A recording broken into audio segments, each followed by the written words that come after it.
Bonjour à tous, on se retrouve aujourd'hui pour la vidéo du déchômage 2018. Alors une vidéo assez rapide, ça va compléter notre travail sur le TCS, c'est-à-dire qu'en gros on va faire une technique alternative. Là aujourd'hui on va faire du faux semis. Le faux semis, je vais vous expliquer vite fait, ça consiste à travailler une couche superficielle du sol, donc dans les premiers centimètres du sol, pour enterrer les graines d'adventice et les faire germer. On revient quelques jours, quelques semaines plus tard pour les enterrer avec un travail plus profond sur une dizaine voire une quinzaine de centimètres. Comme ça claque les adventices. En gros on agit sur le stock semencier, un peu comme j'ai fait avec le 4 rose en vidéo du TCS. Donc là c'est le faux semis, c'est une technique alternative.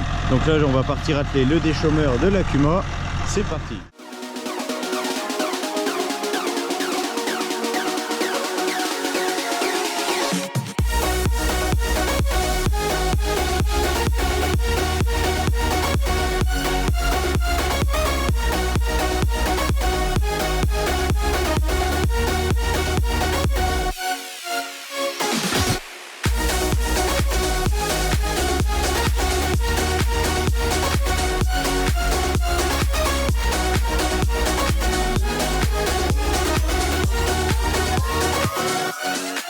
Je viens d'atteler le Smaragd comme vous avez pu le voir dans la vidéo. Alors c'est un Lemken Smaragd 9 de 4 mètres. Ici l'Akuma, il y a plusieurs outils qu'on a avec plusieurs agriculteurs. L'Akuma ça veut dire coopérative d'utilisation de matériel agricole. Donc on est 7 dans cette Kuma, dont 5 agriculteurs du village. Alors ça c'est une ERS de 8 mètres, je vous fais une rapide présentation pour le coup. Le décompacteur Tecmagri Profil Boost, le 4 rose, on a le Karat qui est là-bas, le Smaragd et on a aussi un rouleau. Alors on a une règle à l'Akuma, à chaque fois qu'on vient chercher quelque chose, faut qu'on aille se noter sur le tableau parce que tout est regroupé quasiment dans le même endroit. Le broyeur fait aussi partie de l'Akuma mais on n'est que 2 dessus pour respecter les règles, pour qu'il y ait quand même un bon fonctionnement de la coopérative. Ça me paraît normal. Donc là c'est chez un agriculteur, chez le TA. On va aller se noter sur le tableau. Nous y voici justement. Donc comme vous voyez on a répertorié tout le matériel de l'Akuma. Donc nom, date, commentaire. Alors c'est parti. Là vous voyez qu'il y a déjà des agriculteurs qui se sont servis. Ça a été installé il y a vraiment très peu de temps. C'est tout récent.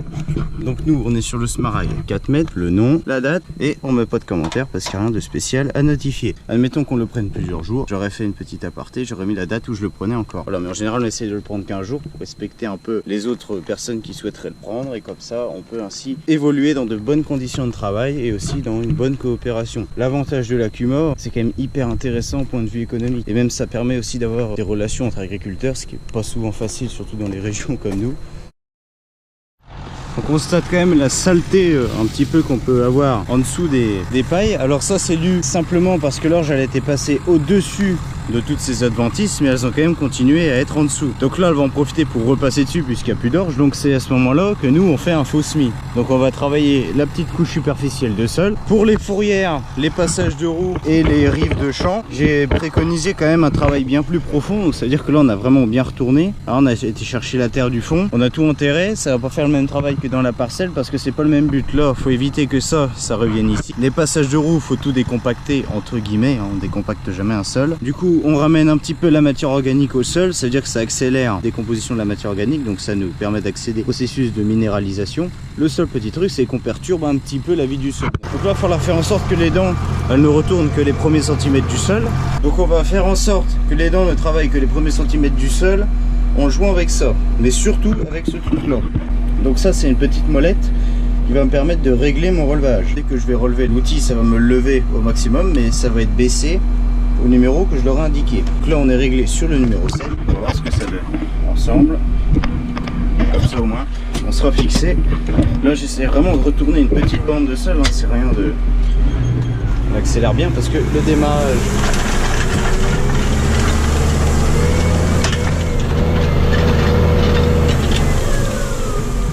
Vous voyez, c'est effectivement ce que je recherchais. Vous allez regarder. Vous voyez, on va retourner une petite bande de sol. On n'est même pas à 2 cm, on est même un peu plus profond là. Et certainement que la prochaine fois qu'on passera, on retournera sur plus du double de cette profondeur. Donc là, le but c'est que tout ce qui est là, tout ce que vous voyez, tout ce qui est chardon, etc., on puisse l'enfouir, que ça crève, et aussi que le restant, tout ce qui peut être graines potentielles d'adventice, ça repousse, tout simplement. Donc là, le but c'est simplement de tout faire relever pour les claquer mieux après. Il y va tranquillement, on roule à 10 km/h. Je roule à 10 parce que je pourrais rouler plus vite aussi.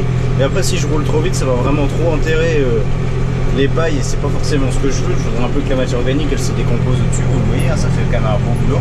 On ira dehors tout à l'heure. En 2 semaines, on reviendra pour renterrer tout ce qui a relevé.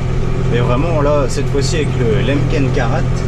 Et on va aller presque à 15 cm de profondeur. Donc, on va faire du travail bien plus important.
On voit une majorité de paille qui reste quand même à la surface, c'est ce qui a été recherché. Ce que j'aimerais en fait, c'est que tout ce qui est détritivore et saprophage, comme j'en ai déjà parlé dans une autre vidéo, puisse simplement s'exprimer et agir, travailler, vivre en fonction. Là vous voyez qu'on a déraciné les adventices, parce qu'en fait les racines se situent à la surface pour la plupart. Je dis, on a laissé de la paille devant, mais à certains endroits aussi, il y avait certaines adventices à graines. Je pense notamment aux marguerites. Marguerites qu'on a pu retrouver à plusieurs endroits dans la parcelle.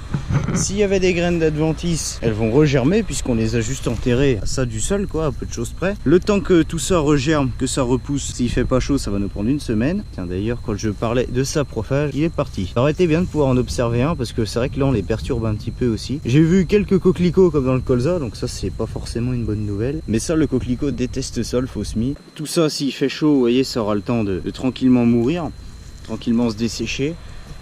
Il y a juste une partie du champ, comme je vous l'ai dit, qui est assez particulière parce que comme vous le voyez, on a du chanvre là, juste ici. C'est une manie ici chez les agriculteurs du coin, sur le chemin avec les rampes du pulvé dépliées. Et simplement, voilà, on s'est fait griller tout un rond d'escourgeons jusqu'ici. Donc il a poussé énormément de marguerites. Et ça, la marguerite, vous essayez de passer ça dans le déchaumeur, c'est quasiment impossible.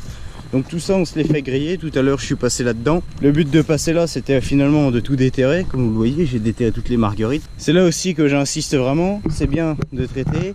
Mais quand on demande de faire des passages de roues en fourrière, comme nous on les fait là, j'ai des chaummets dedans, bah, c'est pas pour rien. C'est pour éviter ce genre de problème. Parce que bon, ça fait quand même chier d'avoir ça. Parce que finalement, là, c'était propre. Il nous l'a grillé avec son anti-graminé. Et toutes les adventices, on peut reprendre le dessus.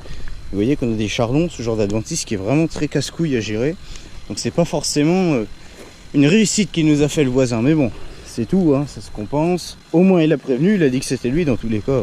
Sans vouloir faire de mauvais jeu de mots, il était grillé. Donc quand même, parce que c'est quand même assez visible. Ça arrive à tout le monde, une erreur. On va pas non plus blâmer celui qui l'a fait, mais c'est juste pour faire la petite aparté. Chacun peut faire une erreur, on accepte tous, hein, puis on n'est pas non plus à ça près. Hein. C'est pas ce que ça nous a fait perdre sur la culture. On est dans un mélange de terre superficielle avec du limon, mais ça c'est en bas. Sur le haut, on est vraiment sur de la petite terre, hein, ce qu'on pouvait appeler la terre à sapin, les terres de Garenne. Ça c'est typiquement de la terre à lapin. Donc c'est principalement, encore une fois, du petit limon. Hein, il y a vraiment très peu d'argile. C'est vraiment des composants granulométriques très fins. Ce qui va être intéressant pour le travail du sol, puisque c'est absolument pas dur à travailler. C'est une couleur un peu gris terne, hein. C'est ce qu'on appelle un peu la terre grise par chez nous. C'est pas forcément ce qu'on peut retrouver typiquement dans les plaines. C'est plus effectivement ce qu'on va retrouver dans les garennes, etc. De la craie qui est très proche. Hein. Ici, vous labourez à 15 cm, c'est fini. Hein. Vous remontez déjà de la craie parce qu'on est sur les buttes, on est sur le haut de colline. Ici, on est dans un champ qui est entre la rupture entre la Champagne crayeuse et la Champagne humide. Vous descendez la côte là où il y a le chanvre, vous êtes en Champagne humide.